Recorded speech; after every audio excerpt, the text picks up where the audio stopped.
Աշխարհի բոլոր պատերազմներն ունեն միևնույն ձեռագիրը։ Դրանք մարդկանց մատնում են սովի եւ ստիպում սովորել գոյատևելու նոր մեթոդներին։ Գազայի բնակիչներն արդեն իսկ արհեստավարժորեն տիրապետում են սննդի պաշարներն առավելագույնս խնայելու եւ օգտագործելու գաղտնիքներին։ Տեղում աշխատող լրատվամիջոցներին նրանք պատմել են իրենց հնարամիտ ու երբեմն աներևակայելի բաղադրատոմսերի մասին։ Մենք փորձել ենք նոր բաղադրատոմսեր, ստեղծել ենք այնպիսի համադրություններ, որոնք երբեք չենք պատկերացնի, եւ կարողացել ենք գտնել լուծումներ, որոնք մեզ մի փոքր կօգնեին դիմանալ դաժան սովին։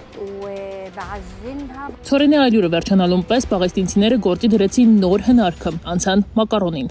Հացը մեր սննդակարգի հիմնական մասն է, իսկ ներկայիս սովի պատճառով շուկայում ուրիշ ոչինչ չկա, ոչ միրգ, ոչ բանջարեղեն, ոչ ձու, ոչ պանիր, ոչ միս։ Այստեղ մարդիկ նախընտրում են մակարոնն օգտագործել հաց թխելու համար, քան թե պատրաստել եւ ուտել այնպես, ինչպես կա։ Հացը կարելի է ուտել յուրաքանչյուր կերակուրի ժամանակ, ի տարբերություն մակարոնի, որը սովորաբար նախատեսված է ճաշի համար։ Մենք նաեւ կարծում ենք, որ հացն ավելի կշտացնող է։ Մենք առաջին անգամ փորձեցինք մակարոնից հաց թխել հունիսի սկզբին։ Սկզբում պետք է մակարոնի մի մասը թրջել, որ այն փափկի, այնուհետև մակարոնին ավելացնել մի փոքր ցորենի ալյուր, լավ հունցել, մինչև այն կդառնա խմորի պես համասեռ զանգված։ Այս մեթոդը մեծ ջանք եւ համբերություն է պահանջում։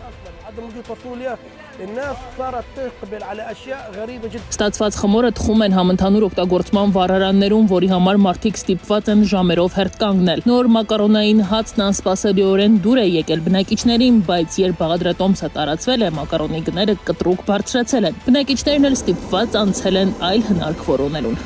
Մեր մտքով անցավ գուցե կարող ենք ոսպ օգտագործել Գազայում կեղծ հաց պատրաստելու համար։ Ջրաղացում աղացինք ոսպը եւ այս անգամ հաց թխեցինք ոսպից ստացված ալյուրով։ Այն սարսափելի համ ուներ, ավելի շատ ոսպի համ էր հիշեցնում, քան հացի։ Մենք փորձեցինք անտեսել ոսպի տարօրինակ համը, սակայն չհաջողվեց։ Այն չափազանց տհաճ էր։ Այդուամենայնիվ մենք ստիպված էինք ուտել այն, ինչ կար։ Մենք պարզապես ընտրության հնարավորություն չունեինք։